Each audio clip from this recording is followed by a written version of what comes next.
Jason Timpf of Hoops Tonight. Welcome back to the show. We talked about how things were before the pod, but how are things? They're good. They're good, man. I can't complain. But body's feeling good. Okay. The show's doing well. Obviously, like getting ready to gear up for our busy season, as you know. But it's funny. The NBA playoffs are an absolute grind, Mm-hmm. but they're just so much fun that I've done it twice now with the volume where I've basically gone every single night during the playoffs live on YouTube, Yeah. Yeah. and then woken up every morning and done film sessions and things like that. And what's crazy is like it's kind of just when you're in it, it's like the first round such a blur, right? Because there's just great games on every night. Right. It's And then almost you go like to this. it's almost like the March Madness of the NBA playoffs.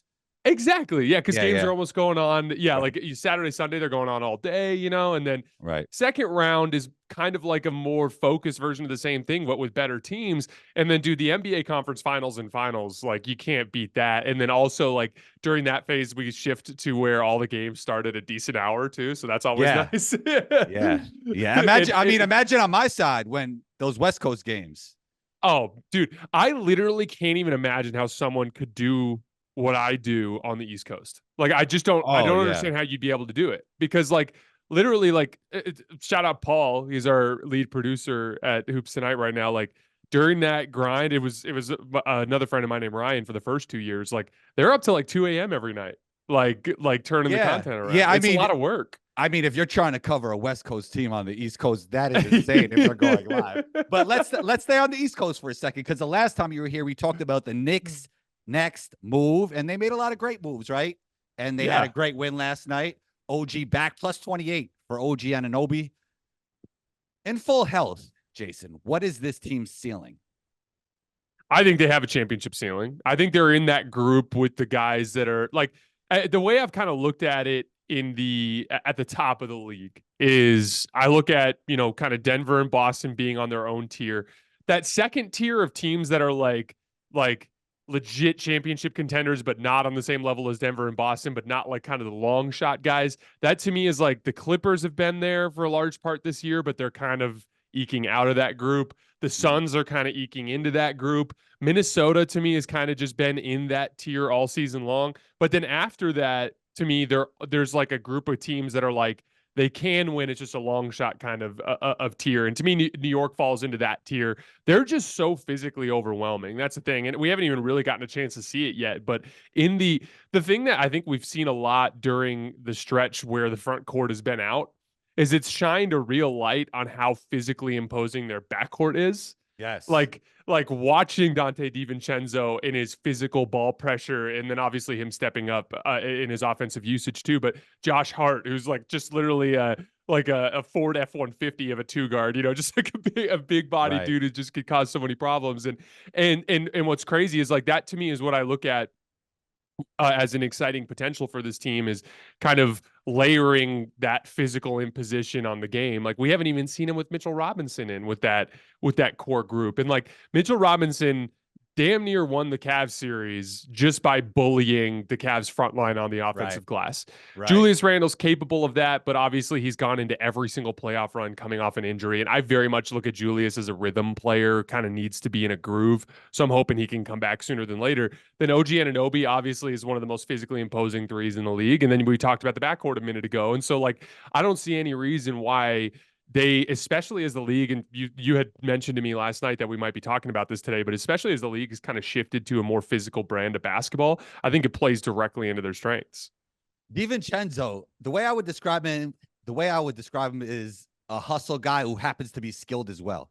Yeah, I like that. Like Dante, have you? It's always funny when you watch the clips. I remember that was the thing with Isaiah Thomas when LeBron had that dunk on him where his head didn't get above his waist in the 2017 conference. Right. I think it was in the conference finals, and then Isaiah Thomas, like in between game 2 and 3 or whatever, immediately released a video of him doing a windmill dunk in the Right. Right. like in the practice. Dante DiVincenzo is like a really good athlete, and I don't think a Yes. lot of people realize that. Like this was a guy who was doing dunk contests and stuff when he was in high school, like a real athletic player. And I didn't I thought he shot the ball pretty well in Golden State last year, but like I thought the biggest thing that stood out last year for Golden State is he was one of their best point of attack defenders. And so to see him kind of add to that a more high level like movement shooter game this year, like last year he was kind of a spot up guy with Golden State. Like he's doing a lot of stuff off the move for the Knicks. And yeah, I just think talk about like a free agent signing on the margins that ends up like being a massive home run. I think he's been a massive home run for them. Most definitely. I mean, you've had some injuries, not as many as me, during your playing career. And the thing that scares me about the Julius Randle thing is like me personally, I could always deal with pain, but like instability, right? And I've dealt with knee instability is like the thing that could really get into your mind. So for him, I just hope that shoulder stays in place. Now there's going to be some pain, but if that shoulder could stay in place, that's what's going to really matter for this Knicks team. Because, I love watching the free-flowing basketball that they're playing without him, but the Knicks ceiling is with an all-NBA player in Julius Randle.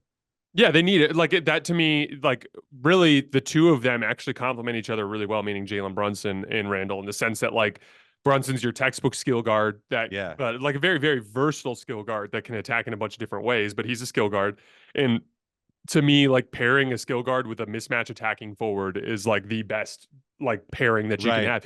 Even as you look down at like Jokic Murray, it's just like a on steroids version of that same concept, right? Like any sort of size mismatch, Jokic can exploit on the inside. Any sort of skill mismatch, Murray can exploit on the outside. And so like obviously Brunson and Randle aren't on that level. That's not what I'm trying to say. My point is like their skill sets mesh really well.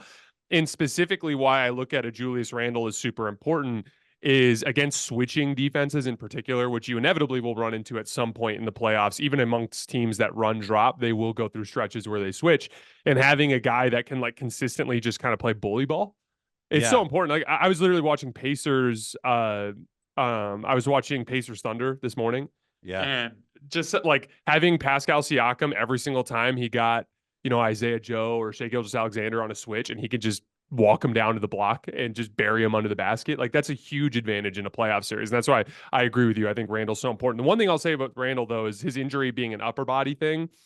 I agree with you. The instability is a little sketchy, but I always worry about that like mental element of planting hard. Like, I don't know about you. I'm still dealing with that right now with my Achilles, but I dealt with it pretty badly when I broke my foot in college. But like there's like the I'm healthy phase, and then there's the I trust this foot or trust this knee phase. And so thankfully, like for Julius, like I think he trusts his lower body's probably feeling better than it has at this point in the season ever, because he's been able to kind of ease his way as he's ramping up. So I'm encouraged. I'm more just worried about can he get enough games under his belt to rebuild his rhythm, because he's such a rhythm player in terms of his like jump shot. Like he's the guy who can go 7 for 24 for like 2 weeks before he like gets it figured out, Yeah. Speaking of fit, I mean, the OG fit with those two is just impeccable. But I do want to shift to your Lakers, because this has been the most roller coaster season I've ever seen in my entire life, Jason. One day it's, can the Lakers make the play-ins? The next day is, are the Lakers legit title contenders? Will they win it all? What have you made of it, and what have you made of the hot streak?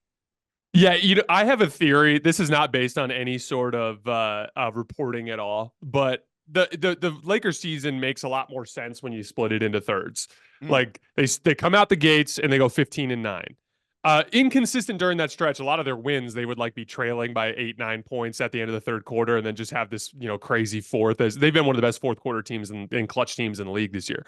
But like they go 15-9, counting the in-season tournament win. In the in-season tournament, they beat the Suns, then they beat the Pelicans, then they beat the Pacers. They slow down a Pacers team that the Celtics couldn't even slow down. Like a really impressive stretch to the in-season tournament. Then I think two things happened. One, immediately at that point, they hoisted a trophy in the middle of the season. So like I think there was like a real relaxation at that point. And specifically for a guy like LeBron, like a 39-year-old dude like that, like I think, and I really do think the leader of your team, that kind of attitude bleeds over into everything else. And like look at what happened immediately after that. They lost to a Dallas Mavericks team right after the in-season tournament championship game that was completely devastated by injuries, and they lost to them. Then they turned around and lost to the Spurs, and the Spurs had 3 wins to that point in the season. Like they literally immediately relaxed after winning the in-season tournament. They go 3-10 over the next 13 games, right? Then there's like a turning point game on January 7th. I think it was against the Clippers, if I remember correctly. Everyone is like, they're just going to get destroyed by the Clippers. And part of the story leading into that was like during that 3-10 stretch, Darvin Ham started messing with the starting lineup. And I really do think there was a push from some. I have no reporting on this, but I really do think there was like some passive aggressive, like LeBron and AD and some of the other core guys were just done with Darvin. And I think they were hoping that they could kind of pout their way into a midseason coaching change. And I think that in combination with the relaxation after the in-season tournament kind of led to that 3-10 stretch. Obviously, some lineup stuff in there too. But once they beat the Clippers, they've been really good since then. They are 19-11 in their last 30 games. They've been 6th in offense over that span. They're 12-5 in their last 17 games. And they're number 2 in offense over that span in particular. And so like they were good to start the season, and then they've been really good here at this late stretch. They just have this really bad stretch in the middle that absolutely destroyed their chances in the standings. All of that said, I still feel exactly the same way I felt about them after the Denver Nuggets series last year. After the Denver Nuggets series last year, I was like, this team is good. They can beat a lot of teams, but in order for the matchup resiliency to win 4 playoff rounds, they got to get a real two-way athlete in the backcourt. Like they just have to do it. They got to get someone that's an Alex Caruso, Bruce Brown type of player that you can put next to their skill guards, guard the other team's best player, chase over the top, funnel into Anthony Davis, all that kind of stuff. They didn't do it over the summer, and they didn't do it at the deadline. And so now I feel exactly the same. Like certain matchups, like I think they're going to beat Oklahoma City if they get them in a series.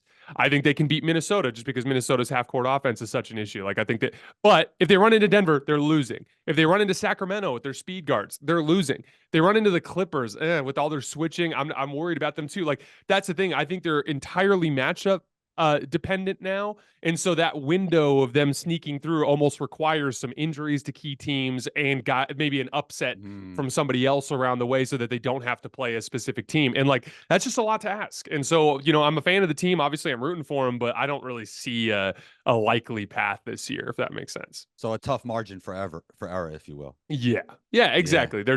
They're just not. To me, they need their games to go a very specific way. Like their skill guards can only score against like drop coverages. Their skill guards cannot score in switching coverages. They can't beat people off the dribble, right? So like they're and then also when they face really fast guards, like Austin Reeves can slide his feet and play really fundamentally sound defense and get contests on Shai Gilgeous-Alexander. But De'Aaron Fox, he didn't even see Austin. Like he's just going right around him every single time because he's too fast. And so doesn't Fox present that problem for almost any team though? Yes, but I think I think just like with anything, it's about mitigation. Like how many Suns fans have you heard tell you lately, like, oh, Nurkic is the Jokic stopper? And it's like, I mean, yeah, he can make him work harder than others, but I think if they played a 7-gamer that Jokic would put up big numbers against Nurkic. Like to me, it's like it's not about can you stop De'Aaron Fox, it's can you make him work hard and kind of make the he had 40 something the other night. The Fox did against the Lakers, like he was just killing them, man. Like I don't know. Yeah, you mentioned the Suns, and a few weeks back, I mentioned on another show that I have right here. It's an in-studio show that I was never high on the Suns, but I would say styles make fights, and it could be interesting if the Suns and Nuggets match up because maybe you could go some small ball, KD playing the 5, stretch Jokic out. Who knows? There's actually like a backstory with Nurkic and Jokic, right? Like they were both in Denver. Jokic kind of took his spot. Maybe there's some added motivation there. Is the Suns the Nuggets' kryptonite? So here's the thing. They have some distinct advantages, and those are like Kevin Durant, when he's making his pull-up jump shot, can get shots off over Aaron Gordon. And then Nurkic is big and strong enough to at least prevent Jokic from just burying him under the basket every single time. And I honestly had some success on the offensive glass in that matchup the other day as well. They also have, just like you've talked about, just like the sheer amount of like speed on the perimeter to put some of these Denver players into space. Yep. Here's the thing. I tend to think that if we really zoom in on what happened in that game the other night, the Suns came out guns blazing. Grayson Allen makes 8 straight threes to start the game, right? And the Nuggets, a little bit lax. Jokic is not being very aggressive. It has a bunch of turnovers. We're middle third quarter, and the Nuggets kind of hit the gas. And from there, they methodically outplayed Phoenix the rest of the game. Yeah. And through that stretch, like what happened in that fourth quarter? Like KD got the same shots that he got in OT, but he missed them. Because here's the thing, like when you take tough pull-up jump shots, sometimes you make 2-3 in a row, sometimes you miss 2-3 in a row, sometimes you miss 5-6 in a row. That's the nature of that kind of variance, right? And like Yeah. and that's the thing. Like it was one of those weird games where like we look at it as like, oh, look at this, KD and Bradley Beal, they shot the Suns into a win in Denver. It's like they also damn near shot themselves into a loss. And during like the Nuggets, like they had a 12-0 run at the end of that game where they got great looks every time down the floor and forced the Suns into difficult shots every time down the floor. And if KD doesn't make his textbook high hesitation three on the right wing or left wing, Yeah. that game's over. So like my thing is like I think a Sun series with Denver would go exactly like it did last year. I think they'd have a game. I think they'd have a game or two where both of the guy, all three of their core guys shoot super, super well.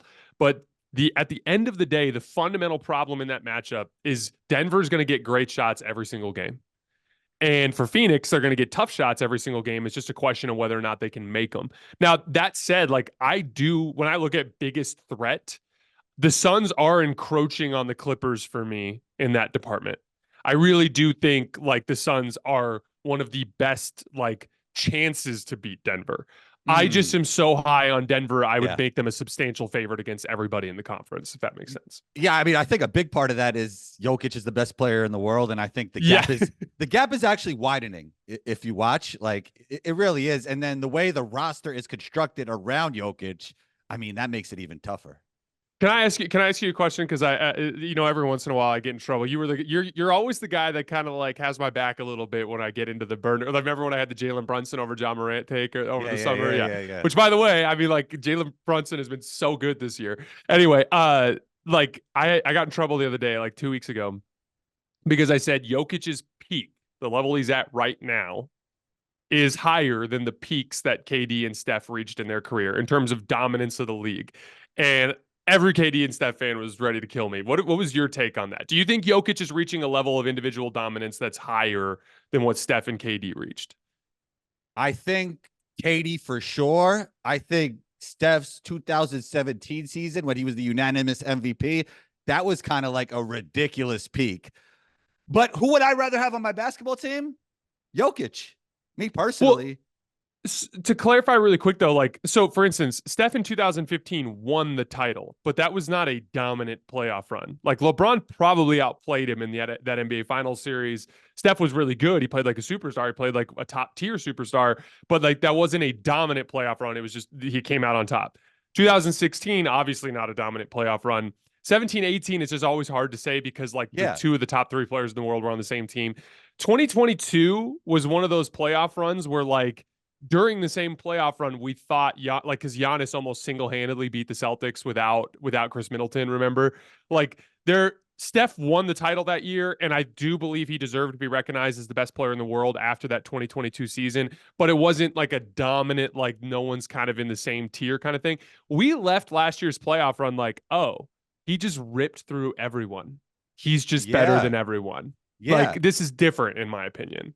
Yeah, I mean, his gap between him and the rest of the league is closer to like Jordan's gap between him and the rest of the league, more than like Steph and KD. I mean, Steph and KD were always playing with Bron, and you could always say Bron was the best player in the league during those years.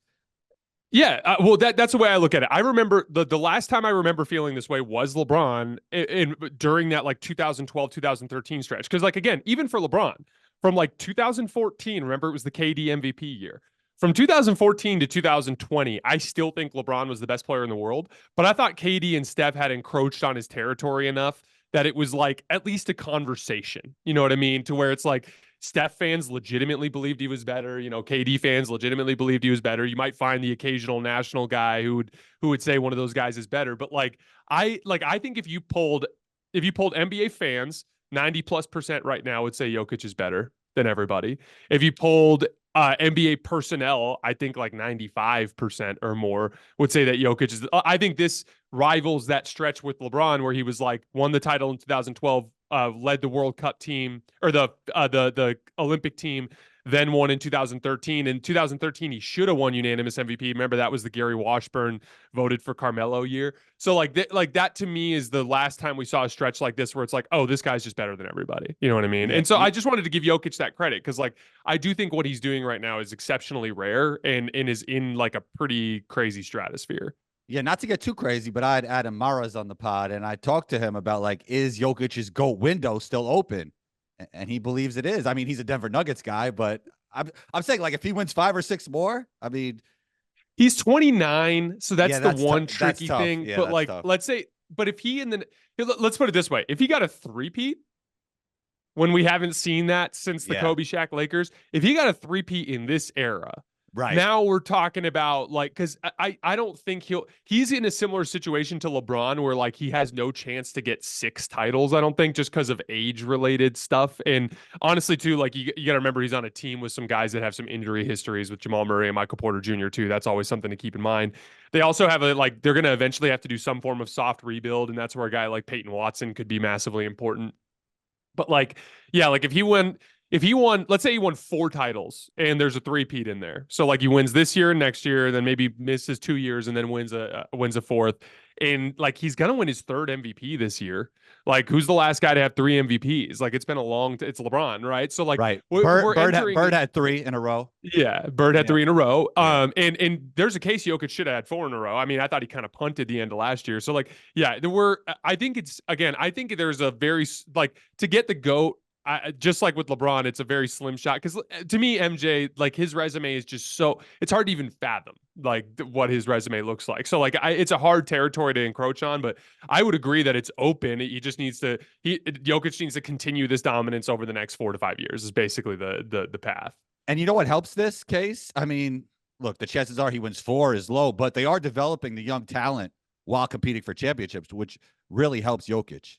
Really well too. Like that's Yeah. the thing. Like, so if you look down the roster, Murray and MPJ, provided they stay healthy, are more or less on Jokic's timeline, right? Mm-hmm. But Aaron Gordon and although Aaron Gordon, how old is Aaron Gordon? I think Aaron Gordon might only be like 29 too. Yeah, late 20s, I believe. Yeah, he's late 20s. So Aaron Gordon, it's just a question of whether or not they can keep paying all these guys. But like that, if they end up having to slot Peyton Watson in at the 4 and Christian Brown in at the 2 over KCP, because KCP is the guy that's kind of on the older end of the spectrum there. If you can get those 2 guys through skill development to fill into those spots, it can be a real window extender. Okay, we're gonna do some rapid fire. We don't do this often on Compo's Court. All right. So here we go. We got some questions here. Let's start with put your GM cap on, SGA or Ant-Man. Who do you have for the rest of their careers? I lean towards Ant. I really do think that Ant at his ceiling is going to have that crazy combination of like physical imposition, downhill rim pressure, the pull-up shooting, and then like that. I'm sure you saw the defensive possession against PG last night where he ripped him. Like, I think he has the potential to do that for like an entire series where he just snatches another superstar's soul. And Yeah. I don't think Shea quite has that ceiling. I do think Shea's a little bit better than him right now, but I think in the long run, Ant's going to be better. Fill in the blank. Prime Wemby will average blank points per game. I actually just went over this yesterday on my show. So he's averaging 26 points and 13 rebounds per 36 minutes right now. And he's a really inconsistent shooter playing alongside guys that very rarely set him up with easy shots. And this is like going to be a guy who kills teams with low hanging fruit when he starts playing with good players. The stat line I put down is like a realistic like 5-year stretch for his prime was 32 points, 15 rebounds, 7 assists, and then like around 6 steals plus blocks per game. I think that's realistically on the table for him as like an extended stretch in his prime. I think the guy cares about winning a lot, but I do think he cares about stats as well. I wouldn't be surprised if he averages more than 32 at some point. Yeah, that's definitely on the table. I more just think like obviously when he's in his prime, the Spurs are going to put him on a good team, and True. Yep. like and he'll be sharing touches and stuff. And it's kind of like Giannis. Like Giannis, as he was rising, we were like, oh, this dude could average 40 just running and dunking on everybody. But it's Right. like inevitably you end up on a good team, and now you're sharing touches. So yeah, I think I'm with you. I absolutely think he could average 35. Who's going to win, Tyson or Paul? Oh gosh. Mike Tyson, I would guess. Just he just has to get one, right? Like I don't think I don't think he's felt a punch like that before. I don't think that's in the same stratosphere. Fact or fiction? Team USA goes undefeated in Paris. I'm gonna go fact. One note though, Anthony Davis better be ready to play some interior defense against some big European bigs because that's his own personal weakness. And now he'll be flanked by some good players that'll help him. But man, like that is, I think that would be a big challenge for Anthony Davis to go overseas. But here's a quick reverse question: who would you start at center, Embiid or Anthony Davis, in a lineup with Steph, Tatum, KD, and LeBron? Anthony Davis. I would too. I think so too. But again, he's going to need to be prepared to bang with Anthony with the bigger Davis centers. just serves better as a role guy when it comes to defense and offense, you know? 100% agree. And I think there's some switchability in that group with Tatum, KD, LeBron, and then you can with Steph, you just hedge and recover. I think that's what they would end up doing. I don't know if you saw this going around on Twitter or X. Are you done with the 90s? Ugh. Here's what irritates me about that. Take any basketball game today, and it's the best the NBA's ever been. Take any basketball game today, and you'll find a 90-second stretch where they all look like idiots out there.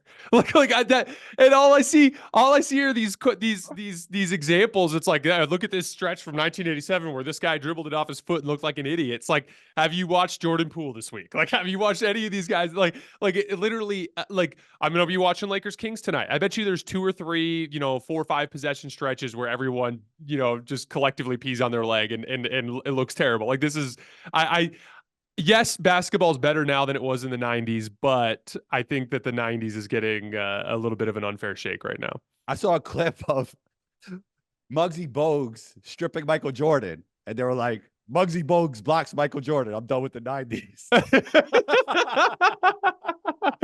Did you see the Ben Simmons treatment for MJ one? The one where they're all... No. MJ's just dribbling around the 3-point line and they're just ignoring him and letting him shoot. And everyone's like, look, they're giving him the Ben Simmons treatment. I'm like, yeah, back in an era where like both teams might take 5 or 6 threes in the entire game. Like it's not the same as like Ben Simmons getting ignored in a league where we take 40 threes a game. It's totally different. Most definitely. A few more. Greatest cereal ever. I'm on the fence with this one, but I'm gonna go with Frosted Flakes. Oh, me too. Me too. You can have it as you can have it as a snack when there's no milk. Like I used to just put some Frosted Flakes in a cup and just snack out of it like chips. that was my morning breakfast. Sports Center and Frosted Flakes when I was a kid. That's okay. What's your grown adult breakfast? Oh man, it's either a combo shake, which is like a green shake with like, all the kale, stuff, spinach, all the stuff you like, or it's like a few hard-boiled eggs with avocado. It changed a lot. I have a textbook 5-part breakfast every single morning. I have 3 over medium eggs. I have oatmeal. I have a banana. I have yogurt, and then I have coffee and athletic greens. That's what I have every single morning. Wait, all 5? Every single morning. Wow. Yeah. You're a bulking phase. Well, it's more just like, dude, I have found if I don't have a good big breakfast, like I deal with like energy dips throughout the day. So like do you wait some time? Do you wait some time or it's right in the morning early? I can't eat right away. So I'll wake up and I'll enjoy my 2 cups of coffee. I have 2 8-ounce cups of coffee every morning. I'm very much a creature of habit. And then I'll have my 5-part breakfast and then I'll like afterwards. So I really do need to like wake up a little bit before I start eating. Better shooter, Klay Thompson or Ray Allen? Klay Thompson, but again, this kind of goes back to what we were talking about earlier. Like relative to his peers, Ray Allen was, obviously transcendent, but like the game just gets better and better. And like Klay, I think just had like, I'll put it one step further. I think Klay, when he was hot, was an even better shooter than Steph. Just when he was hot, like he had these insane, because of his height and release point, he could get on these hot streaks where like you couldn't guard him because he was so tall too. Like obviously Steph's a better shooter than Klay, but like, and he'd get hot more frequently than Klay.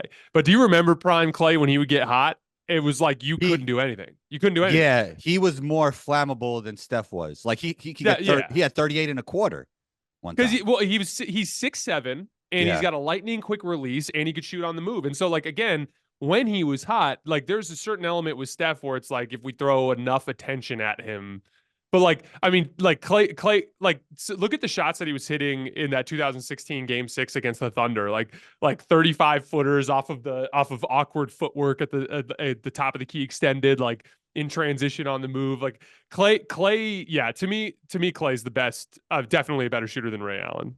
Bird or Magic?